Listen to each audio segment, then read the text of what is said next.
Oke. Baik, assalamualaikum warahmatullahi wabarakatuh. Kita podcast perdana di podcast Depot Iqro Assalam ya. Dan kita kehadiran tamu, beliau Ustadz Trilasanto. Alhamdulillah. Beliau kebetulan pembina di sebuah pondok pesantren. Masya Allah. Pondok pesantren Miftahul Najah yang di wilayah Sleman, Yogyakarta. Allahu Akbar. Jadi kita akan mengupas banyak hal ya kaitannya perjalanan dakwah, mungkin motivasi dalam menempuh jalan-jalan dakwah. Ustadz, nanti kita ngobrol banyak tentang itu. Ya. Sebelumnya kita opening dulu Depot Iqro Assalam ya.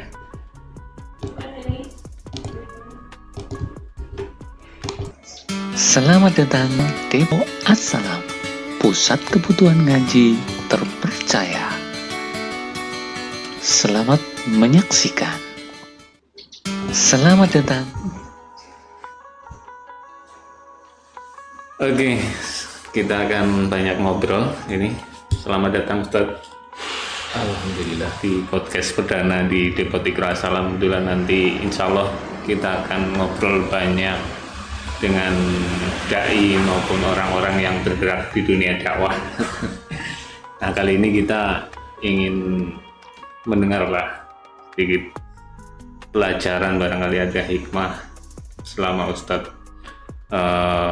mungkin membangun, mengelola pesantren itu punya pengalaman seperti apa mungkin. Ya, sebenarnya berdakwah itu merupakan panggilan jiwa. Kalau bagi saya sebenarnya karena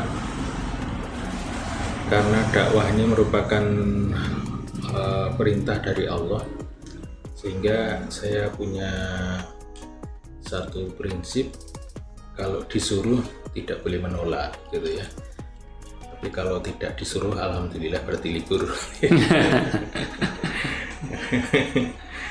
Nah, jadi begitu. Saya tetap terkenang dengan satu ayat di dalam Al-Quran, infiru khifafan wa thiqalan wajahidu bi amwalikum wa anfusikum. Berangkatlah baik dalam keadaan berat maupun ringan, berjihadlah dengan harta kalian dan dengan jiwa kalian. Nah, ini kan sebenarnya kita tidak boleh beralasan ya. Kalau sudah mulai orang manggil gitu kan sebenarnya panggilan Allah ya. Ada orang datang terus kemudian, Ustadz ini ada jadwal untuk ngisi, kira-kira Bapak bisanya tanggal berapa. Nah, itu kan ya harus berangkat ya. Walaupun kadang-kadang ya kita pas jadwalnya mesti berangkat kadang merasa berat gitu, tapi ya tetap harus berangkat gitu ya. Nah, begitu. Saya kadang-kadang sebenarnya memilih pekerjaan yang lain, kesibukan yang lain, seandainya tidak ada kesibukan ini gitu ya, karena dakwah itu beban loh ya Mas. Bebannya. Gitu ya. Jadi sampai kadang-kadang kalau kita sudah mengambil pilihan itu kan ya misalnya setelah kita menyampaikan satu nasihat gitu ya di pengajian gitu, itu sebenarnya sampai rumah masih kepikiran. Kok iso aku ngomong kok yang ngono. Apa iso nglakoni gitu. Itu beban berat ya ini seorang dai pendakwah gitu ya nanti. Iya betul. Jadi jangan mengira namanya iso ngomong langsung nglakoni. Emang begitu. Ya gitu. Nah, kan pasti ada senangnya, ada susahnya. Senangnya apa untuk jadi dakwah itu? Ya. Kesenangan yang paling nikmat namanya orang berkumpul dengan satu komunitas, kita memiliki satu kesamaan ya, itu mesti menyenangkan lah gitu ya. Seperti orang suka mancing, kumpul dengan orang-orang yang mancing kan seneng gitu ya, asik gitu ya, nggak mau pulang-pulang gitu ya sampai pagi. Nah demikian juga orang berada dalam komunitas baik gitu ya, misalnya kita di pondok pesantren begitu kan, ketemu dengan orang-orang yang iramanya itu sama, ya orang sering mengatakan chemistry-nya itu sama gitu ya. Nah itu berarti ya merasa nyaman gitu ya, rasa nyaman itu yang menyebabkan kita betah itu kan di situ. Ya kalau sisi apa ya tidak menyenangkannya mungkin ya kadang orang berikan tuntutan terlalu lebih gitu ya. Nah dimintanya kalau seorang dai itu harus orang yang sempurna gitu ya, melakukan kesalahan sedikit langsung mosok ustadz kayak gitu. Nah, ya kan namanya ustadz juga dia tuh melengkapi jadwal gitu ya. Jadwalnya ngajar ya ngajar gitu ya. Nah sehingga kita masing-masing bisa menyadari lah gitu ya, masing-masing dari kita gitu ya. Nah begitu. Ada nggak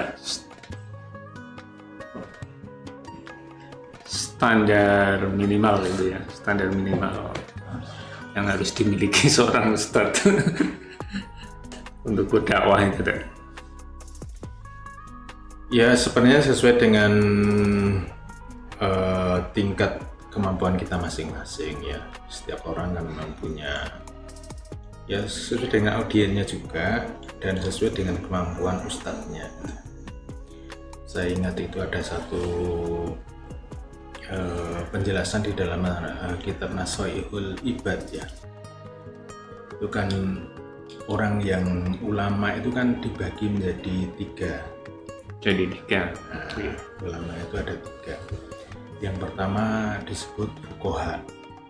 Fuqaha itu orang yang faqih, orang yang ahli, orang yang mendalam ilmunya dalam agama gitu ya. Nah, ini bagiannya para ustadz yang memang mereka itu tafakuh fiddin ya, mereka ahli dalam fikih, dalam akidah, dalam bahasa Arab begitu. Sampai kuliahnya seumur hidupnya belajar agama, cengar langsung ngaji. Sampai mimpi-mimpinya pun ngaji semua gitu. Nah yang semacam ini kan memang menjadi tempat tumpuan kita untuk bertanya tentang hukum-hukum agama, tentang fatwa dan sebagainya. Nah kelompok yang kedua disebut sebagai hukama. Hukama itu ahli hikmah. Nah ahli hikmah itu kira-kira mereka yang jadi ahli nasihat, penceramah yang meramu nasihat agama itu menjadi renyah dan enak didengar. Ya mungkin kadang-kadang si bumbu lelucon ya, walaupun kan namanya bumbu itu harusnya loh ya, harusnya itu kan sedikit ya. Kayak kita masak sayur itu kan harusnya yang banyak sayurnya bukan garamnya. Kalau kebanyakan garamnya kan jadi keasinan gitu ya. Gulanya kan ya proporsional sak sendok wae gitu ya. Kalau dikasih kebanyakan kan sebenarnya itu nggak nyaman enak gitu ya. Nah, begitu kira-kira. Tapi memang ahli hikmah ini luar biasa ya. Ya kita sering kan kalau mendengar ceramah gitu kita mau ceramah sudah diceramai 2 jam masih kapan ini selesainya besok pagi. saking asiknya dulu ya. Nah gitu. Nah kemudian ada yang ketiga itu kubaro. Kubaro itu mereka yang bisa membina orang itu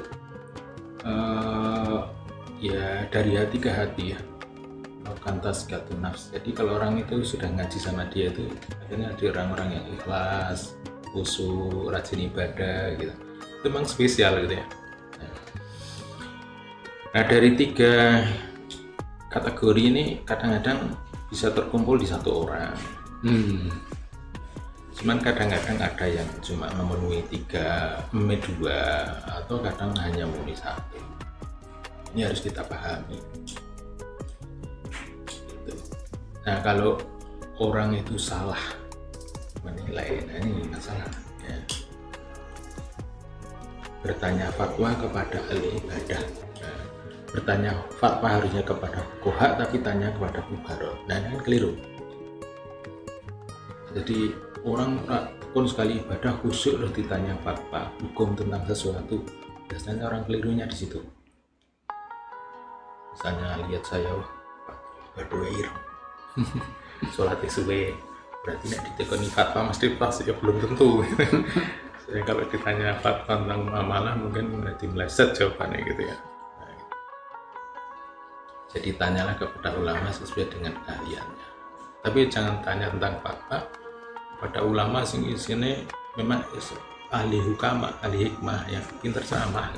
Nah, jangan tanya ke sana, keliru nanti jawabannya ya memang pinter guyon gitu ya ditekoni fatwa ya pas gitu ya. Nah, saya kira begitu.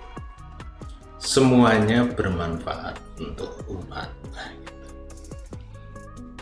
Kalau sebagai jamaah gimana tuh untuk melihat oh ini yang fuqaha gitu atau ini yang ahli hikmah gitu? Disitulah kesulitannya. Apa baiknya ketika saya mending ke sini aja ya, mengarahkan gitu ya Ustadznya yang nanti mengarahkan ya. Ini kayaknya pertanyaannya harusnya memang harusnya gitu ya, masing-masing 3 jenis ulama ini tahu diri tahu masing-masing diri ya itu berarti. Jadi kalau misalnya ada yang tanya kepada orang yang pinter ceramah gitu ya tentang hukum, ya sebaiknya ya kalau itu di luar kapasitas dia ya nanti kalau masalah itu tanya kepada Ustadz inilah gitu ya. Jangan ke saya gitu, ini lebih pas ya. Seperti saya kalau sudah ditanya hal sulit-sulit, coba itu dia pernah ada itu ceramah Ustadz dia tentang masalah itu, kan enak gitu ya. Itu bukan hak saya untuk menjawab gitu ya. Nah, itu yang lebih pas gitu ya. Nah kalau orang awam yang sering salah-salah di situ, lihat orang suratnya kusuk, pakaiannya kelihatan sangat meyakinkan gitu ya, langsung diminta monggo menjadi imam loh. Ya belum tentu bisa jadi imam ya. Nah, begitu dipaksakan jadi imam nanti bacaannya wah, itu kadang-kadang orang kan keliru di penampilan gitu ya. Nah saya kira gitu. Kaitannya dengan label ustadz gitu. Awal mulanya gimana tuh ini ustadz nih, kadang-kadang langsung nunjukin ustadz gitu. Ada sejarahnya. Nah yang jelas saya itu termasuk orang yang jarang dipanggil ustadz. Jadi jemaah pengajian saya itu ya saya itu termasuk yang mungkin jemaahnya suka manggil saya Pak Tri gitu ya, biasa gitu ya. Ustadz ada tapi ya manggil Ustadz itu malah termasuk yang sedikit gitu ya. Nah gitu ya, saya kira ya, sebutan-sebutan itu termasuk dalam rangka memuliakan orang ahli ilmu, saya kira bagus ya gitu.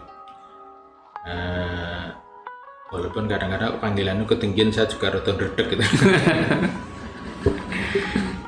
Yang wajar-wajar saja gitu.